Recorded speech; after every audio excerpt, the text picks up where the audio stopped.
a sua esperança através do ato que você vai tomar diante do Senhor teu Deus. E o profeta com fome, o profeta com sede, o profeta vindo de uma longa caminhada, diz: mulher, faça um bolo pequeno para mim. Que bom que ele não pediu tudo como pediu para Abraão. Ele pede para a mulher um bolo pequeno. E a mulher disse: o suficiente que eu tenho para mim, meu filho, vamos comer e morrer. Aí entra o profeta e diz: tão certo como vive eu, Senhor, que não vai faltar farinha na sua panela, nem azeite na sua botija. Irmão, você é alimentado com as palavras que saem de cima do altar. O seu corpo precisa de comida, mas o seu espírito precisa de palavra de Deus. E a fé vem pelo ouvir, e o ouvir a palavra de Deus. O que te dará força no dia da sua angústia, da sua dificuldade? Eu sei que talvez você possa dizer: eu vou colocar alguns hinos para tocar. Ótimo. Mas esses hinos de adoração precisam estar embasados na palavra, senão não fará efeito nenhum para você. Eu vou lembrar-me das palavras que eu ouvi. E eu vou ler a palavra em voz alta, para que a minha alma e o meu espírito escute. Porque a boca alimenta o corpo, os olhos alimentam a alma, as emoções, mas os ouvidos alimentam o espírito. Você é aquilo que você vê, você é aquilo que você ouve, e você é aquilo que você come.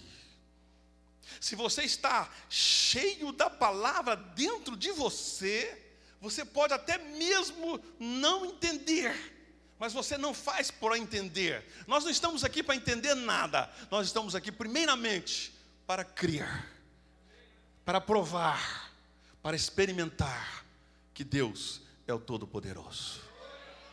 Ele é o Todo-Poderoso. E a Bíblia diz que aquela mulher obedeceu o profeta. E o profeta comeu daquele bolo todos os dias. E aquela mulher comeu daquele bolo todos os dias. Porque Deus, quando dá a sua palavra, diz em Jeremias: ela não voltará para mim vazia. Quando você ouve a palavra de Deus e você crê no poder da palavra de Deus, você tem a certeza absoluta que a solução, de alguma forma, de alguma maneira, a solução virá. Porque muitos foram os homens e as mulheres no Antigo Testamento e no Novo Testamento que estavam com suas vidas a fio, clamaram ao Senhor, invocaram ao Senhor, e na sua angústia Deus os livrou. Por acaso o seu caso é mais difícil do que o de Jó, que perdeu a mulher? A mulher não perdeu, a mulher foi problema, mas depois virou uma solução.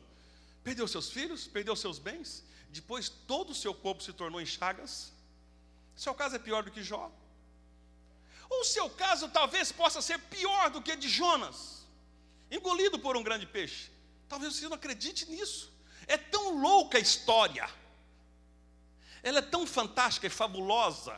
Como pode um cara ser chamado por Deus para ir para uma região e ele vai para outra?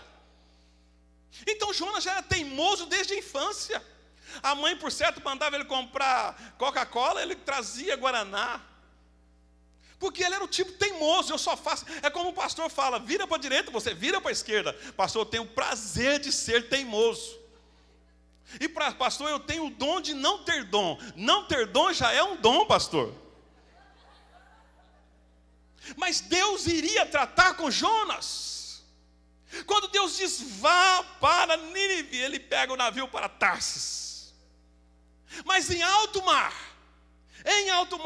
Deus começa a tratar com Jonas. Ele desce para o fundo do navio, começa a dormir, e em dormindo lá embaixo, o que acontece? A turbulência vem, começa a jogar tudo fora, e consulta aos deuses deles, e aponta para aquele homem: quem és tu? Dormente, levanta, só você que não ora. Eu sou judeu, eu sou profeta, e isso tudo aconteceu por minha causa, me jogue no mar. E quando ele é lançado ao mar, vem um grande peixe, o engole, e ele desce às profundezas da terra, e ele lá no fundo da terra, nos ferrolhos da terra, nos abismos do mar, ele clama ao Senhor: se tu me deres chances novamente de entrar no seu templo. O seu caso é pior do que esse? lá embaixo, dentro do ventre de um peixe, ele clamou ao Senhor. A minha Bíblia diz, e a sua diz, que Deus ouviu a sua oração. Seu caso não é pior do que Jonas. Seu caso não é pior do que Jó. E tantos outros casos. Nem o pior do que Ezequias, que virou para o canto e Deus deu mais 15 anos para ele. Seu caso não é pior do que isso. Se o Deus que você veio essa manhã aqui adorar e louvar, se é o mesmo Deus de Elias, se é o mesmo Deus de Jonas, se é o mesmo Deus de Jó, se você crê que esse é o mesmo Deus, então Ele está conosco aqui esta manhã. Ele está conosco aqui esta manhã. Ele está representado pela pessoa da divina e santa Trindade, que é o Espírito Santo. Este Deus está aqui esta manhã para dar ordem ao peixe para vomitar você na praia. Este é o Deus que está aqui esta manhã para multiplicar o teu azeite e a tua farinha. Este é o Deus que está aqui esta manhã para ressuscitar o teu filho, se você for uma viúva de Naim. Este é o Deus, o poder da ressurreição, da restauração, da multiplicação, da transformação. Este é o Deus que ainda faz coisas tremendas para as nossas vidas. Eu ainda acredito nesse Deus. Eu ainda sei que esse Deus ainda abre portas. Eu ainda sei que esse Deus ainda transforma as vidas. Eu ainda acredito que esse Deus ainda faz coisas tremendas. Aquilo que o olho ainda nunca viu, os olhos nunca viram, nunca desceu ao coração do homem, e os ouvidos nunca ouviram, isto está preparado para aqueles que servem ao Senhor. Deus ainda tem coisa grande para esta igreja. Deus ainda tem coisa grande para esta cidade. Deus ainda tem coisa grande para o pastor Fernando, para a sua esposa. Deus ainda tem coisa grande para a sua vida. O teu Deus não está internado. O seu Deus não está na UTI, o seu Deus não está no hospital, o seu Deus não está no asilo. Deus está aqui esta manhã. Deus está no nosso meio para ser louvado.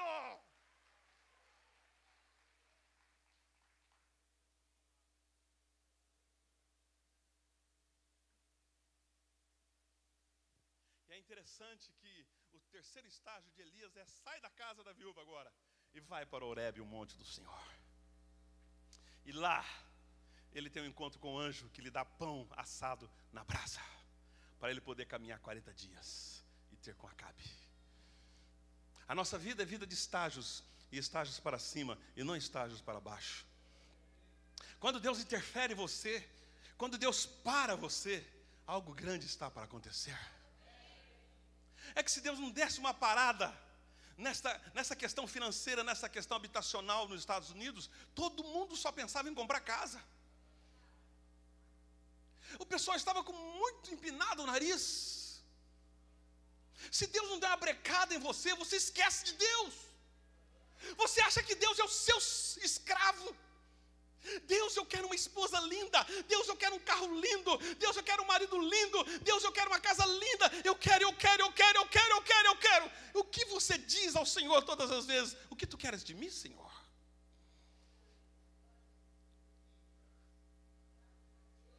Queres o que de mim, Senhor?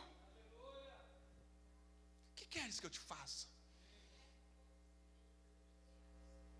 Quando Deus toca você, é porque talvez você esteja tão absorvido, tão tocado pelas coisas do mundo, que você está querendo as coisas de Deus, mas não quer o Deus das coisas. Uma manhã, eu estava em casa de minha mãe, meu filho era pequeno, ele está aqui agora.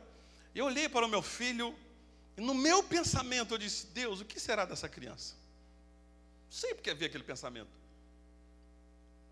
À noite, quando termina o culto, entra um pastor na minha sala, empurra a porta e só diz assim para mim: Silas, cuida da obra de Deus, que Deus cuida do teu filho. Eu me casei com 19 anos. O meu filho com 19 anos vem para os Estados Unidos. Faz 6 anos que ele está aqui. 1 ano e meio atrás eu estava chorando de saudade dele, porque ele não pode também mais voltar para o Brasil. Essa situação toda que vocês sabem, né? Ele também está enquadrado nessa. Se era segredo, filho, pronto, revelei. Eu estava chorando na Avenida Anchieta. Deus, o meu filho, Deus. Deus diz assim: cessa esse pranto e nunca mais chore pelo seu filho. Você não sabe porque ele está naquela nação.